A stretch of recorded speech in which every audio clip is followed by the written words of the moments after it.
This window trim was pulled out of a house that was built in 1928, and I've been tasked with trying to recreate something similar without making a custom molding knife. Let's see what we can do. I found this oversized baseboard that has mostly the correct profile here. This is the hardest part, actually. So the fact that this is already made and I don't have to get a custom knife made for it, I can trim the rest and make it work. The first step is going to be to rip off that big flat part that I'm not going to use at all.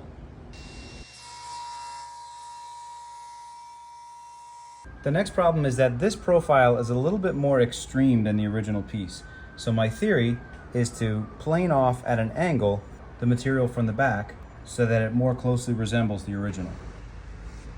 In order to do that, I made this jig that clamps to the bed of my planer, and it holds it at a, I don't know, like 3-degree angle. I don't even know what the angle is, I just eyeballed it.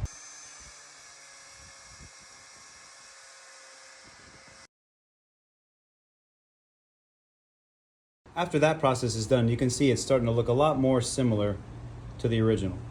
Now, keep in mind, the goal was not to make an exact replica.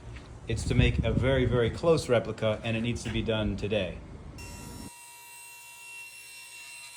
Now we're at this point where we're much closer to looking kind of similar to the original. All I have to do is rip this strip, and I lied before, I'm actually gonna use this stuff that we ripped off before. It's gonna be perfect. It's just the right thickness. Last step is just going to be to glue and brad nail this strip onto that strip so that they stick together and they look somewhat like the original. Huh? Getting there. Where the fuck did the glue go? I just had it.